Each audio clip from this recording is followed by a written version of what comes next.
ಇಷ್ಟ ದಿನ ಮಾತಾಡಬಾರ್ದು, ಎಲ್ಲಾರ್ಕಿಂತ ಮೇಲೆ ಕರ್ನಾಟಕ ಸರ್ಕಾರ ಅನ್ನೋದು ಒಂದಿದೆ. ಅದು ತಪ್ಪು ಮಾಡಿದವ್ರಿಗೆ ಶಿಕ್ಷೆ ಕೊಡ್ಸುತ್ತೆ, ಮತ್ತೆ ಅನ್ಯಾಯ ಆದವ್ರಿಗೆ ಜಸ್ಟಿಸ್ ತಂದ್ಕೊಡುತ್ತೆ ಅಂತ ಅನ್ಕೊಂಡಿದ್ವಿ. ಬಟ್ ಇವಾಗ ಆಗ್ತಿರೋ ಬೆಳವಣಿಗೆ ನೋಡಿದ್ರೆ ಹಣ ಮತ್ತೆ ಅಧಿಕಾರನ ಇಟ್ಕೊಂಡು ಸತ್ಯನ ಸಾಯಿಸಿ ಮಣ್ಣು ಮಾಡ್ತಿದಾರೆ ಅಂತ ಅನಿಸ್ತಿದೆ. ಹೌದು, ನಾನು ಸೌಜನ್ಯ ಕೇಸ್ ಬಗ್ಗೆ ಮಾತಾಡ್ತಾ ಇದ್ದೀನಿ. ಅಂಡ್ ಆ ಪುಣ್ಯ ಕ್ಷೇತ್ರದಲ್ಲಿ ನಮ್ಗೆ ಗೊತ್ತಿಲ್ದರೆ ಇಷ್ಟೊಂದೆಲ್ಲ ಪುಣ್ಯ ಕೆಲಸ ಮಾಡ್ಕೊ ಬಂದಿರೋ ಆ ಪುಣ್ಯಾತ್ಮರ ಕುಟುಂಬದಿಂದ ಆಗಿರುವಂತ ಅನ್ಯಾಯಗಳ ಬಗ್ಗೆ ಮಾತಾಡ್ತಾ ಇದ್ದೀನಿ. ಅದೇ ದರ್ಶನ್ ಸರ್ ಕೇಸಲ್ಲಿ ಹಗಲು ರಾತ್ರಿ ನಿದ್ದೆ ಮಾಡಿದಿರ ಕಣ್ಣಿಗೆ ಎಣ್ಣೆ ಬಿಟ್ಕೊಂಡು ಕೆಲಸ ಮಾಡಿತ್ತು ಈ ಸರ್ಕಾರ.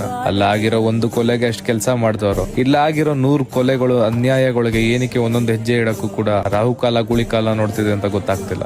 ಇನ್ನ ನ್ಯೂಸ್ ಚಾನೆಲ್ ಅವರು ದರ್ಶನ್ ಸರ್ ಕೇಸ್ ನ ಹಾಕೊಂಡು ರುಬ್ಬಿದ್ದು ಹಗಲು ರಾತ್ರಿ. ನೀವು ದರ್ಶನ್ ಸರ್ ಕೇಸಲ್ಲಿ ತೋರಿಸಿದ ಆಸಕ್ತಿ ಸೌಜನ್ಯ ಕೇಸಲ್ಲಿ ಎಲ್ಲೂ ಕಾಣಿಸ್ತಾ ಇಲ್ಲ.